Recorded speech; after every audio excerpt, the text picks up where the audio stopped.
Pilkada DKI Jakarta masih berlangsung 2 tahun lagi, namun gaungnya ini sudah mulai terasa. Sejumlah nama calon yang berasal dari tokoh nasional sudah mulai diajukan oleh partai politik, meskipun belum secara resmi diusung, namun ini sudah digadang-gadang akan dapat menjadi rival Ahok dalam kontestasi Pilkada yang akan berlangsung 2 tahun lagi. Namun dilepas selain dari sisi kontroversialnya, ternyata popularitas Ahok juga dinilai masih baik, dan itu nanti yang akan kita bahas tentang kontestasi Pilkada DKI Jakarta 2017 bersama sejumlah narasumber yang sudah hadir di studio Bincang Pagi kali ini. Pemirsa, ada Bapak Wahfiudin, ini dari Forum Peduli Jakarta ya Pak ya? Iya. Ini yang akan mengusung Adiasa Daud nanti? Iya. Baik, terima kasih sudah hadir di studio Bincang Pagi. Sama-sama, terima kasih. Kemudian juga ada Mas Niko Haryanto, analis politik. Selamat pagi Mas, apa kabar? Selamat pagi. Thank you. Baik ya, selalu baik. Kemudian ada Mas Tubagus Ramadan, pendukung Ahok atau dari teman Ahok ya istilahnya. Dari teman Ahok. Masih aktif terus ya dengan gerakan teman Ahok ini ya? Alhamdulillah masih. Masih baik. Dan itu nanti akan kita bahas lebih lanjut, namun sebelumnya kita simak dulu informasi berikut ini.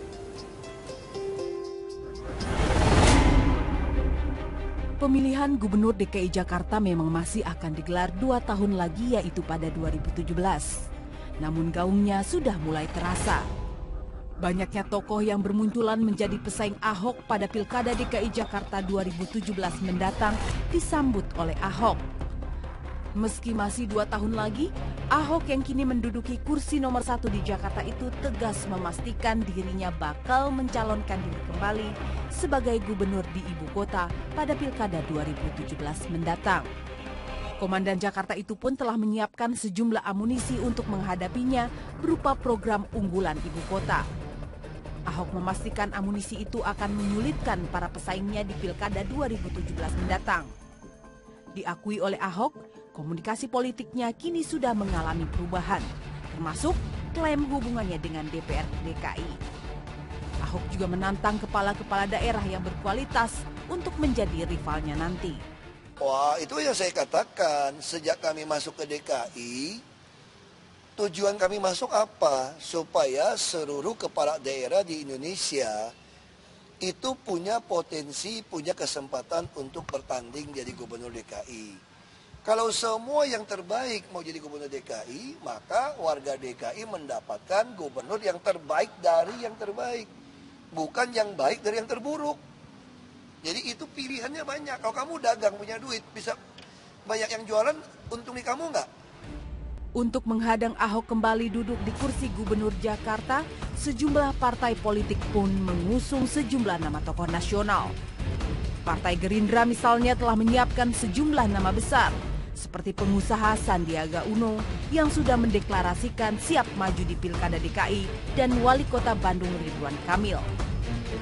Golkar pun menyiapkan sejumlah kadernya seperti Tantowi Yahya, Aziz Samsyudin, dan Idrus Marham. Di Partai Demokrat, mantan calon wakil gubernur Nahrawi Ramli kembali diusung. Sedangkan PKS mempertimbangkan mantan Menpora Adiasa Daud dan Triwi Saksana sebagai bakal calon gubernur DKI. Terlepas dari kontroversi yang juga melekat di diri Ahok, popularitas gubernur DKI itu masih kuat. Lalu orang memperkarakan gaya Ahok yang cukup keras, dikiranya ini koboi yang terlalu liar dan seterusnya. Tapi saya kira lepas dari itu masyarakat juga tetap mencintai figur seperti Ahok karena terbukti ya sekarang dengan dia maju sebagai calon independen, banyak kampanye-kampanye yang volunteer yang muncul secara sukarela juga justru mendukung Ahok. Nah, ini sebetulnya potret bagaimana Ahok ini didukung oleh suara publik. Popularitasnya dan tingkat penerimaannya di publik yang cukup signifikan. Ini yang membuat dia berpeluang besar. Nah, sementara figur-figur lain ini kan masih abu-abu ya. Hebat tetapi belum tahu posisinya di mana dalam konstelasi politik Jakarta. Nah, belum kalau kita melihat bahwa ini ada yang di backup oleh kepentingan partai dan seterusnya. Dan Ahok sendiri dia maju secara independen dan memperlihatkan bahwa kekuatan dia adalah rakyat Jakarta. Kekuatan dia bukan partai politik. Dukungan politik secara real juga menjadi salah satu faktor untuk bertarung di pesta demokrasi 5 tahunan di Jakarta. Selain itu, skema dukungan parpol juga menjadi kalkulasi politik lainnya.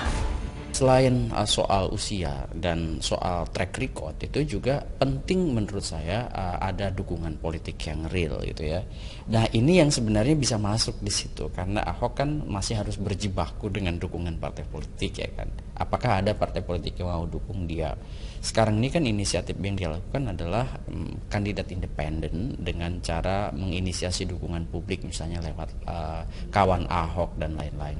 Nah, tetapi apakah kemudian mudah? Tentu tidak mudah. Tetapi kalau kemudian dia sampai mendapatkan dukungan, misalnya minimum administratif ya untuk kemudian melaju menjadi kandidat, tentu ini juga akan menjadi sebuah sejarah juga kalau dia menang dari jalur independen. Dukungan bagi Gubernur Ahok untuk maju dalam pilkada sebagai calon independen pun masih kuat. Di antaranya, kelompok relawan yang menamakan teman Ahok yang terus merentangkan jaringan untuk menggait KTP warga DKI. Pengumpulan KTP itu sebagai syarat pencalonan Ahok dalam Pilkada DKI 2017. Pertarungan dini Pilgub DKI itulah yang menjadi topik dalam perbincangan kita kali ini. Pemirsa, saya ingin ke Mas Bagus terlebih dahulu. Mas Bagus, tadi seperti kita lihat sudah ada teman Ahok yang mengumpulkan gerakan 1 juta KTP ya. Sejauh ini sudah berapa KTP yang terkumpul, Mas? Kalau sampai hari kemarin, itu kita direkap sudah sekitar 208.000 atau 20,8% dari target kita 1 juta KTP. Threshold kan sebenarnya 750.000 ya. Cuma kita mengupayakan mendapatkan 1 juta KTP supaya nanti aman dari verifikasi-verifikasi yang akan dilakukan oleh KPU. 208.000 sendiri kalau kita mau banding-bandingin dari suara partai di pileg kemarin, itu sebenarnya sudah melewati suara dari PAN 172.000 dan suara dari Nasdem 206.000. Next milestone kita mungkin adalah PKB sekitar 263.000 ya. Gitu. 1 juta KTP ditargetkan akan tercapai kapan dan optimis tidak? Kita sih sebenarnya akan mengupayakan itu selesai sebelum Juli 2016 karena kan verifikasi calon independen dimulai dari bulan tersebut gitu. Dan kita sampai saat ini sih kita punya target harian, kita punya target mingguan dan target bulanan. Sampai saat ini semuanya sudah bisa ketutup gitu. Target harian kita ketutup, target mingguan kita dan target bulanan. Itu semua datang secara sukarela ya Mas ya ke posko yang mengumpulkan KTP. Iya, apalagi gitu. Kita nggak bisa menjual apa-apa gitu kan. Ini yang kita juga memang kesukarelawanan gitu loh. Nggak ada lain gitu. Semangatnya dari awal sukarela. Betul, ya. Baik, kita ke Pak Wahyuni. Pak Wahyuni, kalau melihat ini gimana Pak? Kira-kira Ahok bisa terbendung tidak dengan calon-calon yang maju termasuk Adi Aksa-Daud? Ini kan semua masih permainan di tingkat permukaan. Belum betul-betul mencerminkan arus bawah yang ada di masyarakat. Mereka yang disuarakan lewat media sosial, kemudian kampanye-kampanye terselubung dari media massa gitu kan. Jadi kelihatannya menggelegar. Apakah arus bawah seperti itu? Nah, ini harus dibuktikan dengan survei-survei. Dan kemudian mendengar dari simpul-simpul orang-orang yang menjadi menyuarakan aspirasi masyarakat bawah. Tapi ini sudah mulai bermunculan Pak, bukan kampanye istilahnya meme kita sebut di media sosial dukung Adi Aksa-Daud itu. Pak Adi Aksa sendiri gimana menanggapi itu? Kalau kampanye dari kubunya Pak Ahok itu dari awal selalu terus-menerus. Apalagi dukungan dari media-media besar kan, seperti Metro begitu. Nah, itu yang orang tidak boleh terjebak bahwa ada arus bawah. Ada arus bawah yang belum tercover dari top down. Harus dilihat dari bottom up-nya. Harus betul-betul diselami dari bawahnya. 2 tahun itu akan dilakukan untuk itu ya Pak ya? Memperhatikan dari arus bawah. Iya, itu harus dicermati. Jadi karena mungkin barangkali itu juga partai sampai sekarang belum ada yang menunjukkan calon definitifnya. Karena mereka seperti biasa di satu sisi partai itu sebagaimana umumnya politisi cari yang posisi paling aman dong, cari posisi last minute. Tetapi di sisi lain juga karena memang belum ada kepastian dari bawah ini suara yang dominan itu yang mana yang akan dipilih oleh masyarakat. Tapi sejauh ini sudah ada suara-suara dukungan parpol seperti itu Pak ke Pak Adi Aksa? Baru komunikasi politik. Partai mana Pak yang sudah menjalin komunikasi dengan tim Adi Aksa? Banyak. Kalau yang menjalin komunikasi, Pak Adi Aksa-Daud itu sudah menjalin ke semua partai. Bahkan yang menarik, PDIP pun sudah menyuarakan. Oh, ada bocoran sedikit, PDIP sudah menyuarakan. Baik. Mas Niko, kalau kita lihat fenomena ini ya, ada muncul di media sosial, kita lihat ada teman Ahok, kemudian ada lawan Ahok, kemudian banyaknya calon yang bermunculan. Ini fenomena apa sih?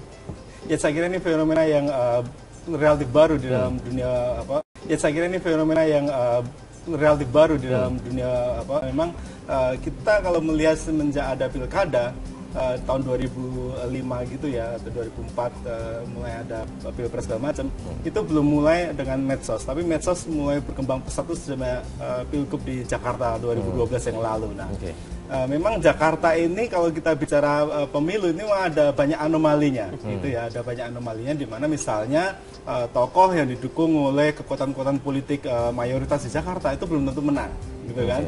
Kemudian tokoh yang merepresentasikan misalnya mayoritas masyarakat di Jakarta itu juga belum tentu menang. Sekali lagi saya kira seperti Pak Yudin tadi sampaikan, memang arus bawah ini perlu selalu dicek ya, karena memang dinamika politik di Jakarta ini relatif tinggi. Jakarta ini kan barometer dari segala-galanya. Kemudian masyarakat di Jakarta ini kan selalu bersentuhan tidak hanya dengan politik tingkat provinsi atau tingkat lokal, tapi juga tingkat nasional. Oleh karena itu terkadang pilkada di Jakarta itu juga merepresentasikan apa yang terjadi di tingkat nasional.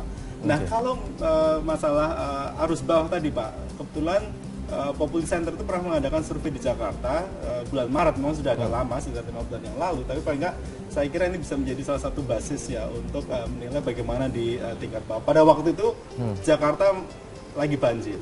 Kemudian kita adakan survei untuk mengecek istilahnya itu 100 hari pertama Ahok lah. Waktu itu kan baru dilantik bulan November, Maret kita lakukan penilaian.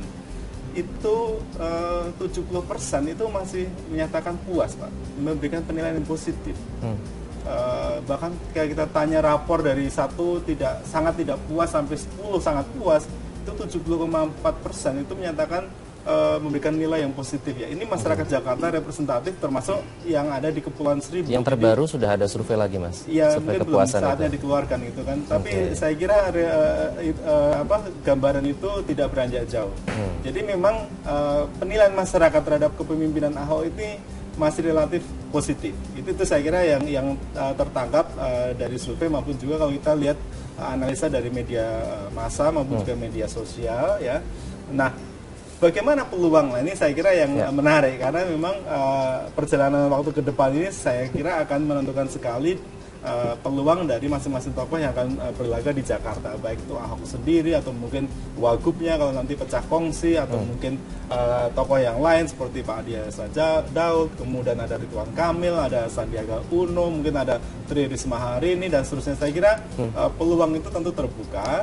Jakarta ini tetap open field itulah istilahnya. Ini lapangan yang terbuka sekali. Banyak dukungan tentu saja nanti juga akan ada peluang black campaign juga ya Mas. Itu kita berbicara tidak berbeda terkait dengan black campaign ini yang menarik kalau di Jakarta ketika kita tanyakan ke masyarakat ya, kepada pemilih di Jakarta, apakah etnisitas suatu tokoh itu mempengaruhi atau tidak pilihan mereka, 57% itu menyatakan tidak begitu penting latar belakang etnisnya itu. Tapi kalau kita tanya latar belakang agama, 55% menyatakan penting.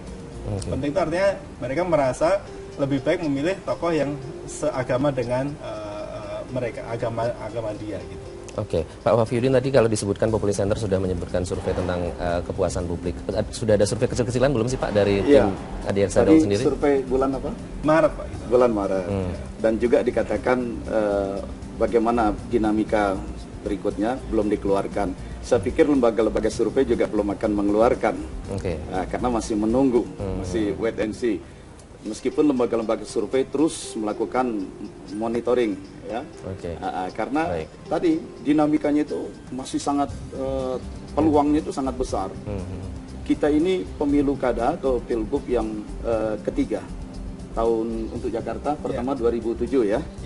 Orang masih dalam euforia reformasi, mendekat seperti pilpres tahun 2004 yang boleh dibilang itu pemilu yang paling baik setelah tahun 1955 katanya. Nah, kemudian tahun 2009 pilpresnya atau 2012 pilgub Jakartanya itu, di situ mulai terjadi bagaimana mekanisme demokrasi yang tadinya begitu indah mulai masuk berbagai macam kepentingan-kepentingan dan rekayasa-rekayasa. Di mana ada kekuatan pemodal, ada pressure group ikut main, jadi tidak lagi terlalu murni demokrasi yang sesuai dengan aspirasi reformasi. Nah, ini pilgub yang ketiga, begitu. Jadi masyarakat Jakarta semakin cerdas, meskipun tadi disebut arus bawah bukanlah arus bawah orang yang bodoh.